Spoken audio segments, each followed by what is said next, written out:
Good afternoon, everyone. Bonjour tout le monde. Thank you for joining today's news conference. Bienvenue à cette conférence de presse. Welcome to the news conference. Remarks from the Chair of the Council Federation, Ontario Premier Doug Ford, followed by remarks in French by the Premier of Quebec, François Legault. We will then take questions from media. It is my pleasure to now introduce the Premier of Ontario, Doug Ford. Well, thank you so much. I just want to start by thanking my fellow premiers. I always say I have a team of champions for such a positive and productive meeting over the last few days. I'm proud to stand shoulder to shoulder with my fellow premiers as Team Canada, and it's never been more important and never been more united since I've been premier for the last over seven and a bit years. Over the last 3 days, Canada's premiers have worked hard to move forward on our shared priorities. We've met with the Indigenous leaders and frontline healthcare workers. We sat down with Prime Minister Carney, and that's the first time that's happened, to discuss ongoing negotiations with the U.S. and how we're working together to build a stronger, more competitive economy. We met as premiers and talked about the issues that matter most to the people we serve. We talked about standing up for workers in the face of President Trump's tariffs. We talked about cutting red tape, opening internal markets, and building a stronger, more self-reliant economy. We talked about the need for real bail reform that keeps criminals behind bars and keeps our communities safe. Prime Minister Carney has made it very clear in the comments to premiers and will be holding him accountable on bail reform.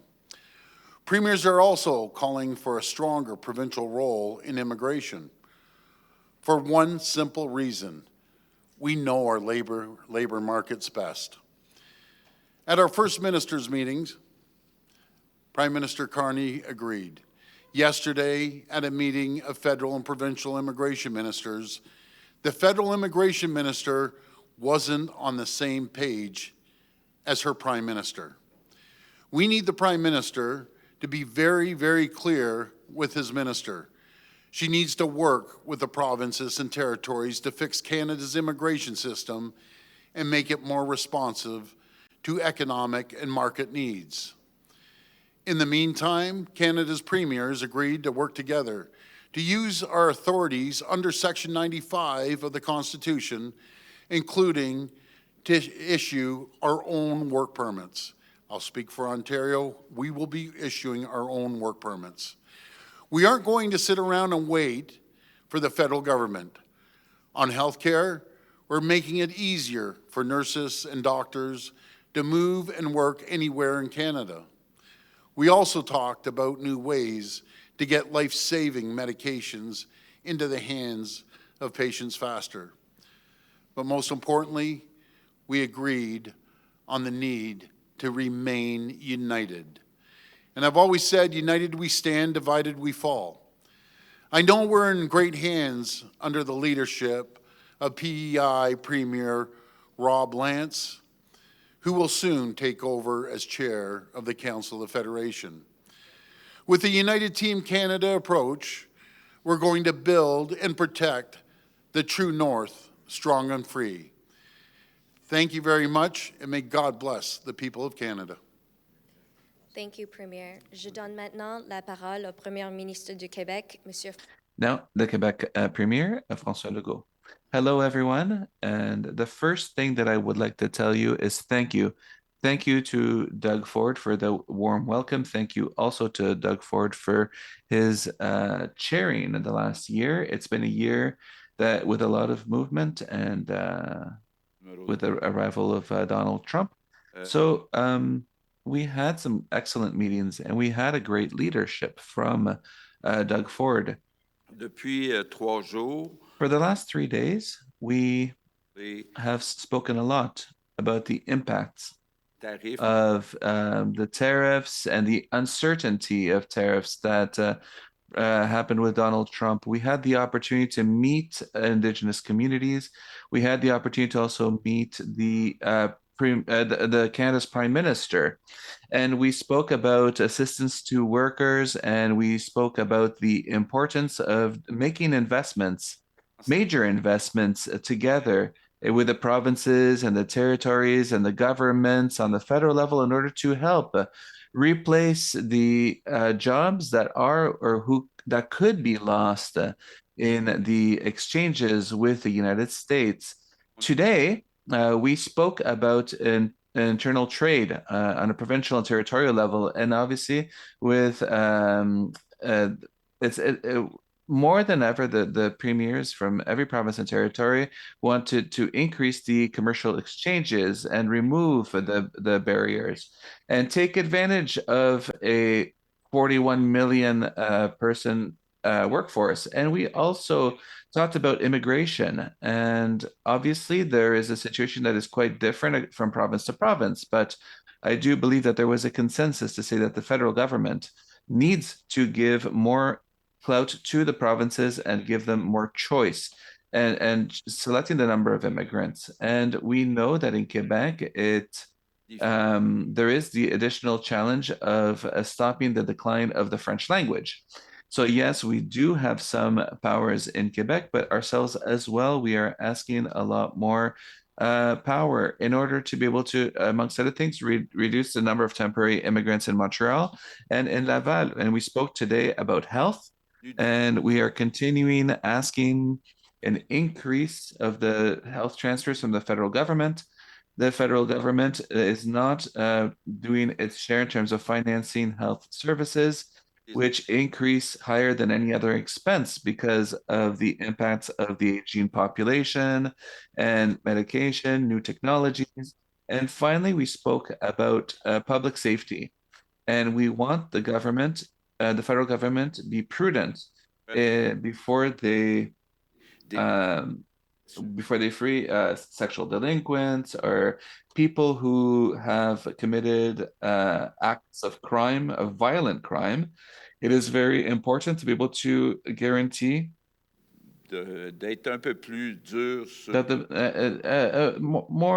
a stronger arm on the bail conditions. And finally, also, I'd like to wish good luck. Where's our colleague, Rob? Oh, he's over on that side.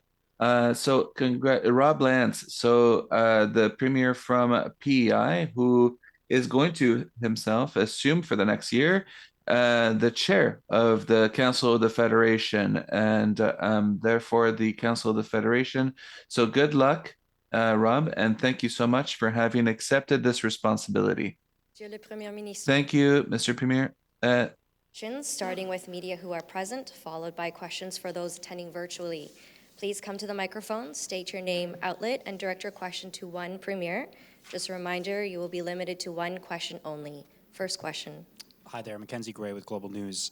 Premier Smith, you and a number of premiers have said that you were going to speak with Premier Eby about the idea of getting an oil pipeline through BC. I'm wondering how those conversations went. And Mr. Eby, I'd hope you could respond to how you feel those went. And I want to follow up on something you said yesterday, too. You said you'd be supportive of a potential oil pipeline through Alberta if Ms. Smith was able to find a proponent for that. I just want to clarify, you'd be open to having a pipeline going through BC if there was a company that was willing to do that? I'll start because I know that maybe the media isn't aware of how many areas of common ground that Premier Eby and I have. We have talked about ammonia export from the Port of Prince Rupert. I'm very supportive of the LNG expansions that are underway, as well as additional new LNG proposals.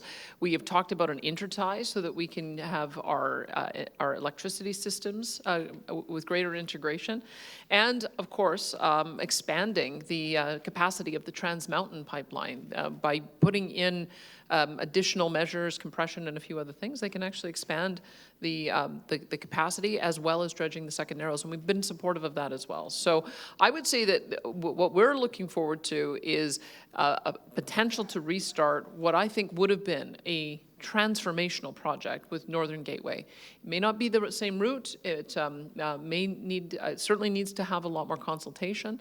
The first time that it went through, it had 35 Indigenous partners who were equity owners in that, and that has to be the starting point for any new project.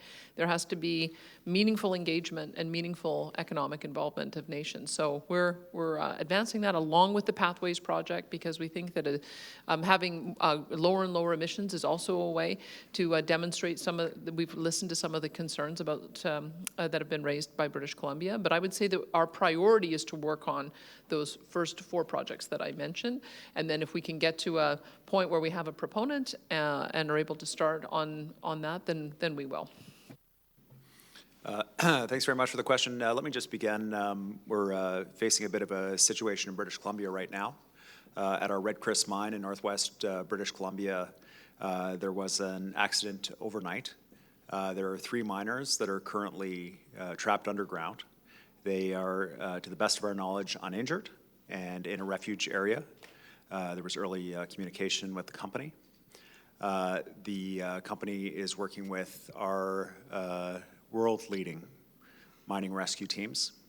BC miners are the best in the world.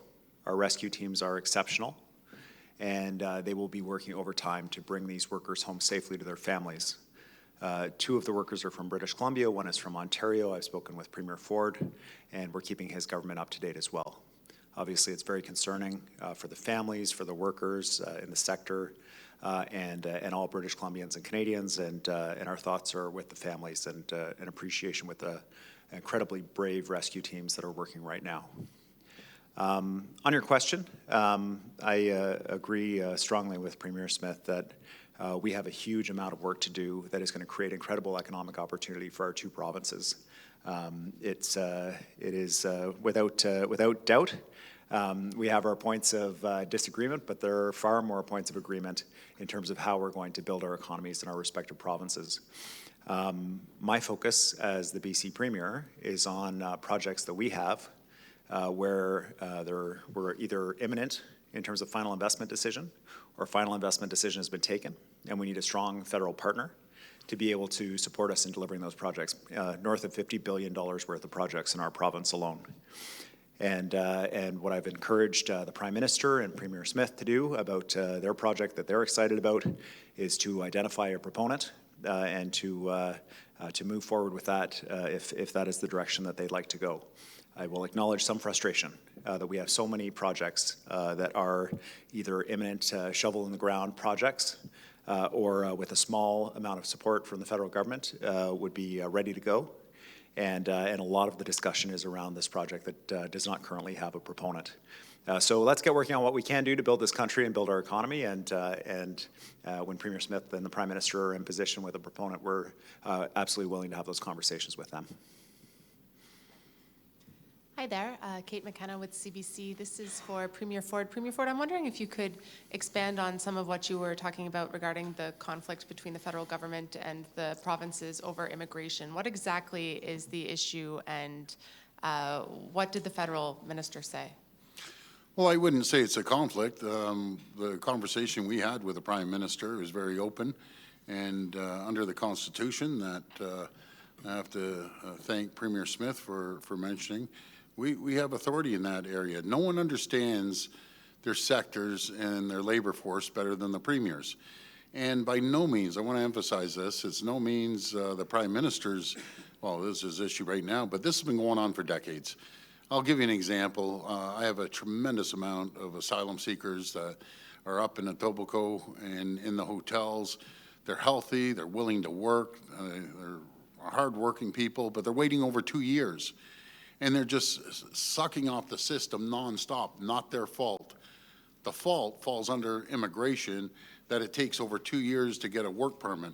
So as we're paying education, paying healthcare, paying their rent in hotels, which is exorbitant, they want to get out there and they want to be like every other Canadian. They want to find a job. They want to be able to first start off renting a condo or part of a house and then buying a house. But we're tired of waiting around. I can't wait around. It's costing our province an absolute fortune. Just last year, we were close to 100,000 asylum seekers. and I'm still waiting to get paid back from the federal government. That's one issue. But there's jobs available in Ontario, and we need to give them work permits and make sure that they're out there working and contributing back to society. I'm not waiting any longer. We're issuing work permits in Ontario for these folks to give back and contribute to society in Ontario. Boris Proulx, Le Devoir. Ma question est pour le Premier ministre Legault. Boris Proulx for Premier Legault. This isn't your first meeting for the Council Federation, on the contrary, but you'll agree with me that usually the forum is an opportunity for premiers to get together and create a common front towards the federal government, and with some strong language. And what we saw today in the community, in the news press release, a few general comments, but there's no percentage numbers or anything like that. Like, for example, for the health transfer, yesterday there was a lot of roundtables with Prime Minister Carney, and congratulations.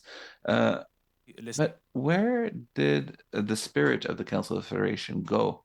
Je pense que I think that firstly, we had the opportunity to have a 2-for-1. So we had a meeting from the Council of the Federation on top of a half day with Canada's Prime Minister. I think that in the current situation, it was necessary. Firstly, there were discussions that happened with the United States with an objective of a potential agreement on August 1st, which is next Friday. So it was normal to be able to take the time with Mr. Carney to see where we are at in these negotiations with the United States. Obviously, following the tariffs and the uncertainty that was created by Mr. Trump, we want to implement major projects. So we had the opportunity to speak about the defense program and our ports and critical minerals. So I do believe that obviously the work has started on that front. I came, yes, often to meetings where we were asking money for health, and we continue doing so. I'm not saying that we're always going to get what we want in a quick fashion, but we want, at least for the indexing that was promised, that's 5%, that it continues. And listen, earlier we were talking about immigration. You are used to hearing Quebec talk about immigration, and what I heard today is basically a unanimous ask that all the provinces have more immigration powers, and that the federal could finally reduce the interest to be able to assess the situation of the asylum seekers. It doesn't make any sense that it takes 3 years to be able to assess a document, whereas in other countries, like in France, it takes 3 months. And between those 2 years, it's the provinces that are paying for these services. And they end up in a situation where there's an overcapacity. Currently, I was saying earlier that there's a lack of housing and places in schools, lack of teachers, lack of nurses. And on top of it, we already have the decline of French in Quebec. So it's time for the federal government to reduce its 3-year delay to 3 months. And I do have colleagues who are also on the same side, and I felt that. Mark McAllister from City News. A question for Premier Ford, if possible. A month ago, you had said that you would be all over Prime Minister Carney when it came to bail reform. Yes. Just a few moments ago, you said that you would continue to hold him to account on the matter. Excuse me. There is indication that there is legislation coming forward in the fall. So where is the disconnect exactly at this point that there's a need to continue to hold him to account? Well, I just want to make sure that they put that legislation forward. You know, I've heard this in the past, and I have a great deal of respect for Prime Minister Carney. He's a gentleman that when he says he's going to do something, I believe him. He's going to get it done. But there still has to be accountability. And it's not, half-baked either, because last time it was kind of hokey-pokey. We want, full-fledged bail reform, and I'd love to see mandatory sentencing. So when someone breaks into your home, puts a gun to your head, terrorizes your neighborhood, doesn't get out on bail after being out on bail for 5 times. And that's what we need. When you break a law, one country, one law, you're going to jail, and there'll be a deterrent for all the other criminals who want to terrorize our neighborhoods and keep them behind bars. So when they steal a car or put a gun to someone's head, well, you're going to jail for a long time if you use a weapon. Rachel Aiello, CTV News. I'm going to direct this towards Premier Smith, but if anyone else wants to chime in, feel free. David Naughton, who you folks spoke with yesterday, has just told CTV News that he thinks it is highly unlikely that we'll reach a comprehensive deal by August the 1st. Was Prime Minister Mark Carney that explicit in the meeting yesterday? And how much patience are premiers going to have if this deal talks are going to go on and on and on? I would say that, I mean, I'm watching Truth Social along with everyone else because things could change in 5 minutes. But what we're hearing from the Americans is it looks like they're putting off a full renegotiation of the Canada-U.S. Free Trade Agreement until next year. I find that disappointing. I would have liked to have seen it accelerated. But I think everybody is focused in now on the sectoral problems that we have: autos, steel, aluminum, timber, copper, maybe pharmaceuticals, semiconductors. Those seem to be the targeted areas that the U.S. president is getting quite aggressive on. And so if we can come up with some kind of common arrangement on those issues, those sectoral agreements by August 1st, we'll look at that as a win. And if it takes a little bit longer to renegotiate Canada-U.S. Free Trade Agreement to make sure that we get it right, then I'm supportive of that.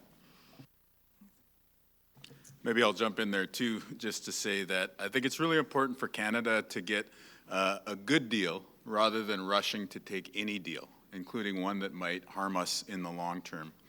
I think our kids and grandkids are going to look back at this time as an inflection point where we had the opportunity to stand up for our nation's independence and for our economic self-sufficiency. And I think it's really, really amazing to see how the premiers are united around building this country up. And the Prime Minister is right there on the same page.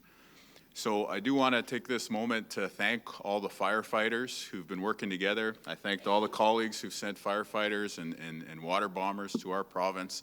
And just to give the national media a bit of a perspective, in one community in the north, Flin Flon, this iconic mining town that we have in northern Manitoba, was surrounded by a fire 300,000 hectares in size. And I know what you're thinking, how big is a hectare? It's 100 meters by 100 meters, right? So this massive, massive blaze. And it was a collection of local fire departments from across our province that set up shop after the community was evacuated. Southern Manitoba communities like Morden, First Nations like Ebb and Flow. You had the city of Flin Flon Fire Department themselves, and by working together, flying overhead a week later, you could see that this massive blaze that incinerated the forest around them, they managed to hold it off and save this iconic town. That's the power of unity. That's the power of working together. And in this historic moment, we should look to our frontline heroes, whether that's firefighters, law enforcement, military, for that example of how to work together. And I think what you're seeing here is that same example of unity. We want to build the mega projects. We want to have internal trade within Canada. We want to put people to work and ensure that the next generation can have great careers too. And just like those firefighters standing shoulder to shoulder got it done in Flin Flon, I'm very confident the First Ministers, the Premiers working together will get it done for our country too. So thanks, Doug Ford, for being such a great host this year. Bonjour, Valérie Gamache de Radio-Canada. Gamache from Radio-Canada. My question is for Mr. Legault and Madame Holt. You talked about pipelines yesterday, Mr. Legault. You opened the door to a pipeline that would attract Cette. Did you have, would you, and is it compatible with the desire of New Brunswick to be able to develop also these different steps to be able to welcome people? Well, I can maybe start by saying that honestly, currently, there is no project, no concrete financial project on the table. So there needs to be a project that is complete, financed on the table. What I said yesterday is that if there is a project that was done, well, what I would like it would have to have the best economic benefit for Quebec. It has to be good for Quebec. But we're in speculations. There's no projects neither for New Brunswick, nor for Sept-Îles, nor for Baie-Comeau. It's kind of, Je sais pas comment on peut appeler I don't know how you could call it, but mais they're ideas maybe, but for the time being, it's not financed. Yeah. Pour nous autres, en Nouveau-Brunswick, And for ourselves in New Brunswick, we would like to have access to natural gas, which comes all the way to Quebec City. And we would like to make sure that it continues maybe 100 kilometers more to get to the New Brunswick border. So we can have access to natural gas for industries, major industries in New Brunswick who need it. We need reliable energy sources. So we're talking with private companies, we're talking with Mr. Legault. And I really appreciate his point that the need of economic benefits it has to be there for Quebec and the communities that are between Quebec City and the border. I think that Rivière-du-Loup is one of them who would like to also have access to natural gas. So we're working on the opportunities for something positive to happen for Quebec and New Brunswickers as well. Good afternoon, Premier Stefanovich, CBC News. I'll direct my questions to Premiers Eby and Holt, if that's okay. Today, you're talking about pressing domestic issues, but over the course of the last few months, the central focus of your meetings has been the trade war with the U.S. Are other issues such as bail reform that you're talking about today, immigration, healthcare, taking a backseat because of the trade war? Not at all. The challenge in these roles is always making sure you're looking after your people back at home. And when we go back home, people are anxious about their jobs because of the president's unilateral actions attacking our country. They are concerned about public safety and making sure that communities are safe for everybody.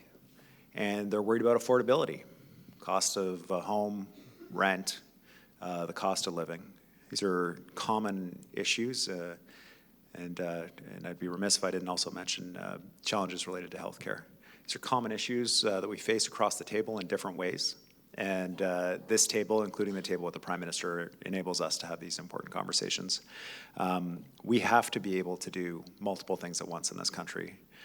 We have to ensure that we're fixing the plane while it's flying. And not only are we going to do it, but when we're done, it's going to be a project that all Canadians can be proud of. And the nice thing about this table is we're united on that. We're focused on it. And the Prime Minister in his meeting with us confirmed that he's on side too. So we're all pointed in the right direction. We're ready to go. I think I'd just add to that to say, absolutely, with this incredible group of people and with the Prime Minister, we can walk and chew gum at the same time. And so, in fact, what's happened is that the pressing threats that Donald Trump has made to our economy have meant that instead of occupying all of our meetings and squeezing out conversations about bail reform and immigration, we've been meeting a lot more. We've spent a lot more time together in my entire tenure as Premier in just 8 months than I think my predecessor would have spent in 6 years. So we are spending a lot of time dedicated to that economic threat that keeps New Brunswickers up at night as they wonder whether their job in the forestry sector is going to get hit by an increased tariff to softwood lumber, and they wonder whether the contract they have with that American company is going to go away, and it's going to mean that they can't afford to continue in an environment that was already really expensive. I share Premier Eby's feelings that in New Brunswick, New Brunswickers are worried about access to health care, and they're worried about being able to pay the bills. But in order for our government to be able to deliver on our commitment to improving access to health care in New Brunswick and making sure everybody can be part of a family health team, to making life more affordable, whether that's housing or the cost of electricity or others, I need to make sure that we are growing our economy in order to cover the cost of those services. And that means working with these amazing people to drive projects of national interest to their quickest, to maximize our use of resources and trade corridors and access to things like natural gas that'll help fuel our economic growth in order to deliver on the commitments that we've made to make life more affordable for New Brunswickers and to help them have access to health care. So I think the economic conversation that we've been having because of the threat that Trump posed is critical and takes up a lot of space, but we also have been able to meet so frequently that we can continue to talk about ways that we can improve our healthcare system collectively and how we can push the federal government to have a more responsive immigration system in the hands of the provinces so that we can be bringing in the people we need to care for our seniors and to build our homes. And we can do all those things in part because we're meeting a lot more frequently, spending a lot more time together in order to get all of the work done. Bonjour, Sébastien Desrosiers de Radio-Canada. Ma question est pour vous, Monsieur Legault. My question is for you, Mr. Legault. When you arrived here, you wanted to discuss defense. France, le mois dernier. I understand that some companies accompanied you to France last month.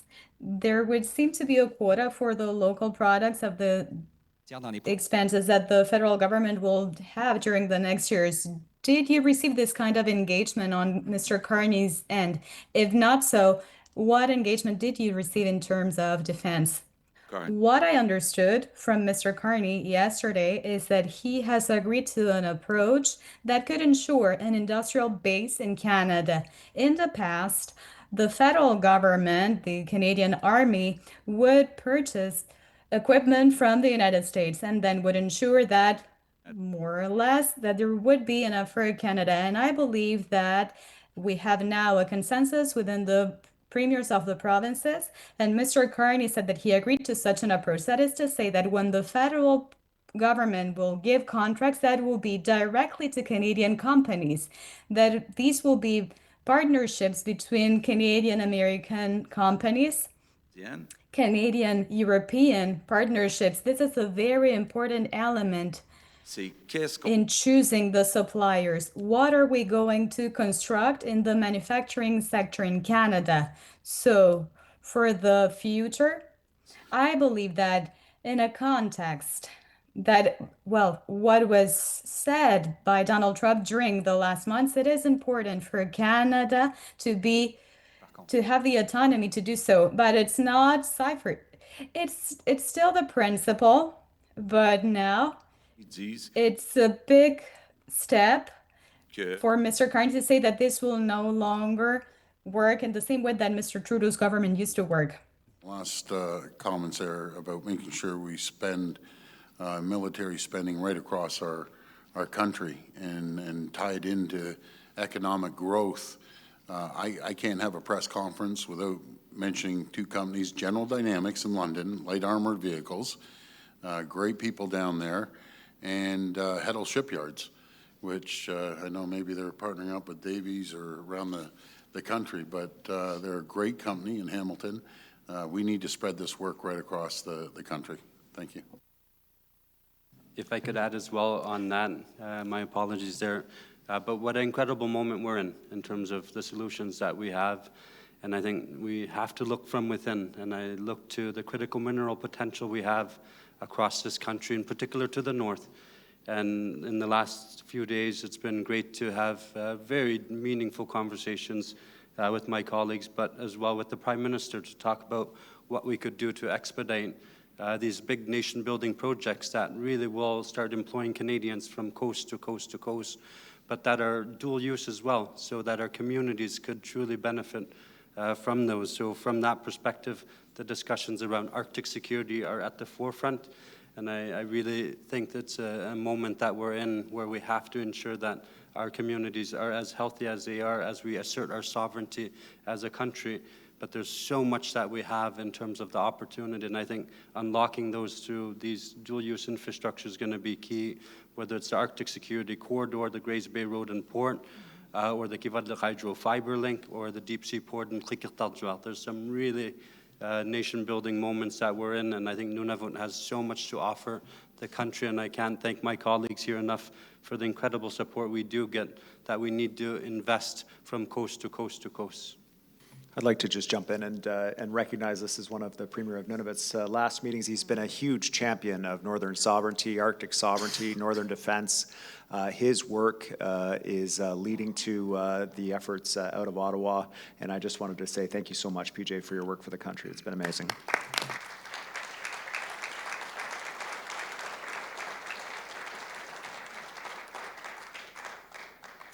Hello, I'm Michael Serapia with CPAC. I direct my question to you, Premier Ford, but invite commentary from other premiers as well, because in the communique, there's the reference that premiers look forward to a comprehensive mutual recognition agreement covering all goods with implementation by December of this year. I'm wondering, where are you right now in those discussions? At what point will Canadians hear details about what you as premiers are agreeing to achieving internal free trade? Well, I think we've come a long way, considering no other group of premiers, as long as I can ever remember, have been able to sign 11 MOUs. There's still a couple, and had a great conversation with the two premiers from Quebec and Newfoundland, and they're going to, I'm sure they're going to come on board as well. This is about making sure that we have free and fair trade across our country. And to be very frank, before this came to topic this year, 99% of Canadians believed that they could have free trade across the country. But this is going to boost our economy by over $200 billion. It will increase our GDP by anywhere from 5 to 6%. But you talk to the average person, they can't believe that we can ship a bottle of wine from Ontario out to BC or vice versa. And the case that you were saying, Tim, about the deal about someone shipping a case from Quebec into Nova Scotia got charged. Do you believe that? Or where was it, New Brunswick? New Brunswick, sorry. But do you believe that? Someone being charged, going to court because they buy a case of booze in Quebec and bring it to New Brunswick? So we're moving forward with this. We're getting rid of, at least Ontario is, getting rid of any amendments, and we're going full steam. Ontario's open for business, and we look forward to companies coming to Ontario and opening up shop here. And if I can just take the opportunity to jump in because he's referencing the Como case, I'm pleased to confirm that New Brunswick passed legislation this year to eliminate that personal exemption. So you can bring alcohol products from Quebec into New Brunswick now with no fines. And we've also passed a direct-to-consumer legislation so that New Brunswickers can enjoy the benefits of BC wines and Ontario wines, and look forward to continuing to expand the work like we're doing on labor mobility. And I'll just echo, actually, that I think we have made more progress than has been made in a long time on internal trade and removing exemptions, thankfully with a partner in the federal government who's also being aggressive on that, and I appreciate the desire to see the details and see the when. I think you'll find friends who are similarly impatient at this table of wanting to see it get to that simple, clean document that all Canadians and entrepreneurs can understand about the fact that they could put a good they've made in a truck in BC and take it all the way across the country without added burden, pause, or cost.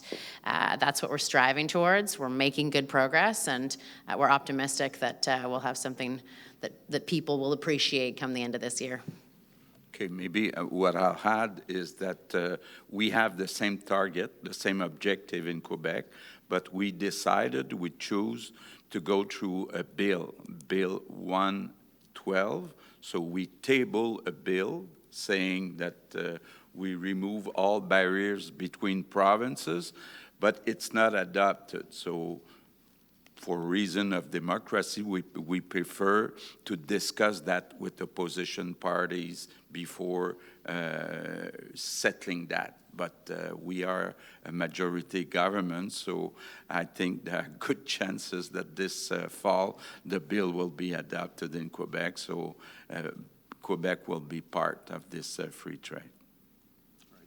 I would just add to all of that, in light of so many things going on internationally, nationally, even within our provinces, and I echo Premier Canu's praise for our municipal, often volunteer firefighters, our shared community of Creighton, Flin Flon.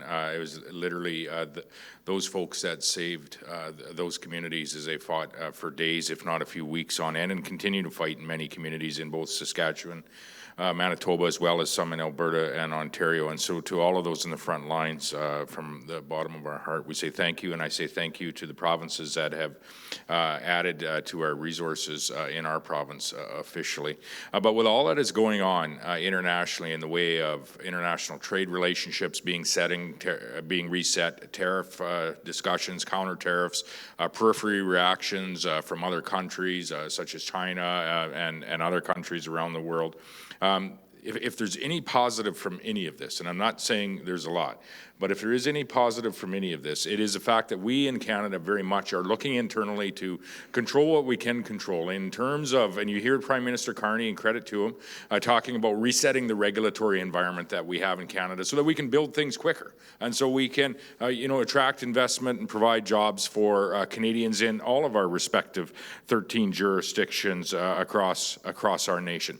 You see us as provincial and territorial leaders, and in fairness, the federal government as well, taking significant steps in not just talking about doing better when it comes to lower tariff, lower barrier, less regulatory differences between our provinces, but actually taking significant action, some of the most significant action that I think has been taken in over a decade across Canada. And so step by step, whether it be MOUs, discussions about the various differences that we have, whether they're regulatory, labor mobility, whether they're procurement sensitivities that we have across Canada, and we're all open to having, all of those, yes, sensitive discussions, but how can we do better in ensuring that, people can live and work anywhere in Canada and they can purchase Canadian goods anywhere in Canada. So I think it's important to recognize the significant steps that are happening in reducing the exemptions in the CFTA, for example, the MOUs that are being signed, and the reciprocal legislation that has been introduced as well. And so credit to my colleagues for not only taking that conversation more serious than I have seen over the course of the last number of years, but actually acting on the areas where they can act. And a credit to Canadians for taking part in that conversation as well. There's an awful lot going on in the world today, and we need to very much participate, yes, as a nation of Canada in those global conversations, and they're difficult, and they're changing rapidly. But we also need to control what we can control, and I think in many ways you're seeing that happen, and we can be proud of the work our federal government is doing in fairness. And far be it for me to be a person up here that has said words like that over the last 10 years. But the work that our provincial leaders and our other leaders across the nation are doing, our Indigenous leaders that we met with earlier this week. Hi there, Jack Howan from the Trillium. Big surprise, I have a question for Premier Ford. We published a story today on Tony Miele's consulting work for developers. Do you think it's appropriate for your party's chief fundraiser to raise political donations from developers he also privately consults for, who have major financial stakes in the decisions your government makes, and will he remain chair of the PC Ontario Fund? Yeah, well, thanks for informing that. We all run, we need political donations, and whatever his business is his business. But we have bigger things to deal with, to be very frank with you. You're asking these questions, and we have a crisis in Canada about Donald Trump attacking us. We're trying to protect our economy. We're doing internal trade, moving that forward. That's what people are concerned about. They're concerned about healthcare, the economy, keeping their jobs, paying their rent. But that's my comment there. Bonjour, messieurs les premiers ministres. Ma question est pour Monsieur Legault. My question is for Premier Legault. I would like to come back to health transfer. You just mentioned a percentage of this increase, an indexation of 5% actually annually. What I understand of the health transfer, but yesterday during your comment during the press conference, you seem to have convey some doubt about the capacity of paying from the federal government. You mentioned that there will be important investments in defense, and you said that you expect it to be an important deficit from the federal. So do you think that the federal government should acquire more debt to give more to the provinces? Do you have a doubt that these are things that the federal government could do? don't recognize him, it's Vladimir Guerrero Senior who's there. So, you know, his son and here in Toronto. Regarding the financial situation. C'est vrai, je vais y aller en français, parfait. It's true, I will reply in French. Pris l'habitude depuis trop. I've taken the habit of speaking English in private with my colleagues. Ouais. It's because we will not understand, that is why. Quand on regarde. Listen, when we evaluate the financial situation, this is something that we've discussed for some time. We've worked on this a lot about on the increase of health transfer. We need to establish the difference between short-term and long-term. In long-term situations, the federal government will be better positioned than provinces and territories in terms of healthcare, because the federal provides financing of 22% of healthcare expenses, and healthcare expenses are the only ones that increase more than revenue because of the impact of aging of population, and new technologies impact as well, and medication.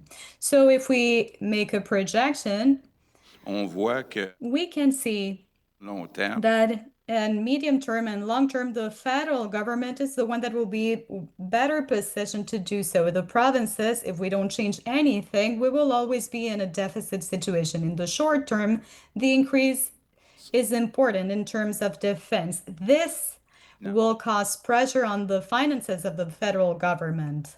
But let me be clear. We need, however, to continue asking the federal government to do their part in terms of healthcare. 2%. It's not a good thing for them to finance only 22% of the healthcare expenses. So there is a matter of increase of these expenses, the indexation for which the indexation of 5%, even the 22%, this should be increased. Did you discuss this with Mr. Carney yesterday? Was it a topic that was approached, and what was his say? Sur la santé. The discussion about healthcare was today, so I don't think it was discussed with yesterday. But no, healthcare was a subject for today. But Scott can give you a good compliment, Vladimir. Thank you.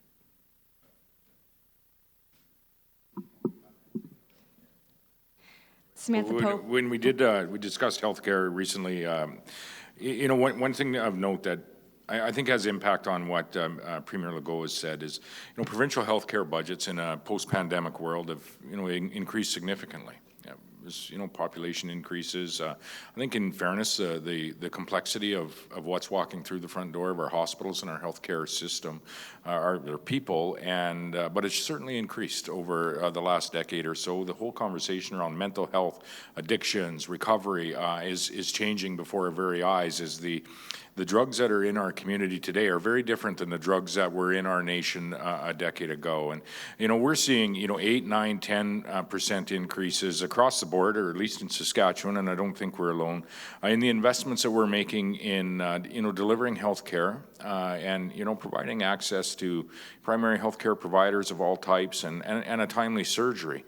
And so the conversation, and really I think it's relevant because when you look at the Council of Federations formation just over 20 years ago, it really was formed to work alongside the federal government in adequately funding what was ever-increasing healthcare costs at that point in time. And that conversation continues. Maybe not yesterday at the FMM opportunity that we had, but it continues at this table as you know, the investments that provinces are making are far higher than the increases that we're seeing in the Canada Health Transfer. And the investment that the federal government has made has slipped to be far below where it was originally or where it was intended to be over time. However, in saying that, I would say again that there is an open ear and there is an open conversation with the Prime Minister. I'd say maybe more open than it's been in a decade on the priorities of the healthcare system being at least shared with the provinces as opposed to being imposed on by the Prime Minister's office. And so we'll get to that conversation with the Prime Minister. I know the Health Minister's table certainly is there. But again, you know, in addition to my comments earlier about an ever-changing, rapidly changing environment, whether it be international, national, or provincial, or even at the community level, you know, my goodness, we could all do with just a little bit less going on from time to time. Things are happening very quickly, and they continue in the healthcare field as well. Et juste une autre chose sur cette question, la livraison système de And another thing about this, valeur providing healthcare is one of our Canadian values. So in this historical moment, I think it is very important to have a federal government that would relaunch this priority as a national government. le fédéral. Also, the federal government at this level has other tools, other monetary tools. Jean. They could print more money at the level of provinces and territories. We only have other tools that are fiscal. So this is a challenge for us in the way that Mr. Legault just explained. Yeah. So if we do have a partnership to make this project move forward, to have a healthcare system that will make every Canadian proud, I think that this will allow us to seize this momentum that we have right now. Having a universal healthcare system that is open to everybody is one of our fundamental Canadian values. Like, this is one of the things that separates us from the Americans. And so if we want to say that we're standing up to Donald Trump and we're never going to be the 51st state, let's make sure that our universal healthcare system is strong and supports Canadians in every region of the country. And I think we have a good partner in the Prime Minister right now to advance that project. And it doesn't hurt that they have other tools at the federal level. They have monetary tools, where we only have fiscal tools, right? They can borrow, they can print money, they can do quantitative easing, all these other things. But I think if we work together, along with the mega projects, along with the internal trade, making healthcare universal for every Canadian, that's something that we should all be proud of. That's our heritage, that's our legacy, that's who we are. I think you asked if the federal government should borrow money in order to give more on this front, and I have to say we've tried that, and we have an inflation crisis, an affordability crisis. I think that the new model that we're pursuing is let's make everybody wealthy. Let's make money before we spend it. And that, I think, is the focus of our conversation with the Prime Minister, is what are the big wealth-generating, nation-building projects that we can build so that we can get more wealth creators, more job creators, more taxpayers, so that we can pay for the things that we care about, healthcare being one, but we also have a 5% NATO commitment that has to be reached as well. And so we can't keep on digging a debt hole on that. We've got to do a reversal. And so I think that was the nature of the conversation with the Prime Minister. And so once we get to that point where some of these projects are ready to go and we're generating more revenue and we're in balanced budgets, then I think we can talk about what those priorities might be. This will be the last reporter. Samantha Pope, CTV News. This question is for Premier Ford. What do you make of Japan getting a trade deal with the U.S. with lower tariffs, and specifically, what does that mean for Canada's car industry? Well, if we're gonna start doing comparators, let's put this into perspective. Japan buys approximately $79 billion worth of products off the U.S. We buy $349 billion of products off the U.S. We're the U.S.'s #1 customer. So we buy 400% more than what Japan, actually more than 400% more than what Japan pays. So maybe when Japan catches up to us, then we can sit down and talk those numbers. But those are facts. So again, I'll repeat this. We buy more products off the U.S. than Japan, and Korea, China, Mexico, and the U.K. combined. I think we throw France in there too. But anyways, we're an economic powerhouse, folks. We don't have to take a backseat to anyone, and we sure the heck don't have to take a backseat to Donald Trump. We need to start diversifying our trade, sending our goods all around the world. We have to make sure that we increase our energy, no matter if it's the oil or electricity. We're leading the G7 on the small modular reactors. We're no shrinking violet. We're an economic powerhouse in Canada, and we'll make sure that we send our products around the world and be less reliant on the Americans. And it's nothing against the Americans. I got a problem with one person, and that's Donald Trump down there. That's all the time we have today. C'est tout le temps. I'd like to just jump in, if I could. If we're through with questions, just before we wrap up, just some comments as the incoming chair of COF. I want to thank Doug Ford not only for his leadership over the past year as chair of COF, but also as our host here. And thank you to the province of Ontario, the town of Huntsville, the Deerhurst Resort here, all of the OPP officers and RCMP officers who have been here with us throughout these days to keep this orderly and safe. Thank you very much. So I'm really looking forward to welcoming all of you to Prince Edward Island next year. I know I've got very big shoes to fill as the chair of COF.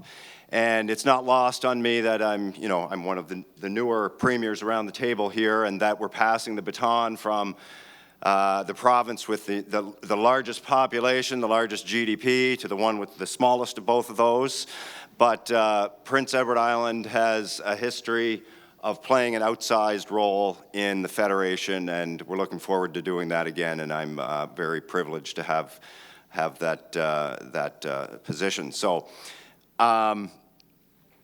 Doug has told me to start planning now, because this is it's a big event to plan and host, but we're also very good at hosting major events in Prince Edward Island. And I just want to say there was some conversation about the history of COF around the table today and how this started, primarily as a venue to lobby for more health transfers. And over the years, it became not necessarily a very cooperative relationship, with premiers refusing to meet with us, or just describing it as a venue where we would ask for more money and they'd say no. Obviously, that has evolved, and there was a lot of discussion about this, and you've heard it from other people here today, that it's become obviously a very cooperative venue, and in large part to the circumstances we find ourselves in, the problem of Donald Trump, but also because of the willingness of Mark Carney to engage with us and make us full partners at the table to resolve the issues that we're facing and to move this country forward. And he recognizes us as equal partners to get that job done. So all of us have, as you've all heard, gone out of our way to recognize that, so we appreciate that. And we hope to carry forward that sense of unity and cooperation, because we all know we can make an impact with that attitude going forward. And I look forward to nurturing that sense of collaboration as chair over the next year. So thank you very much for being here, and look forward to seeing you in Prince Edward Island. Thank you, Premier. This concludes today's press conference. Thanks, everyone. Thanks, Chair.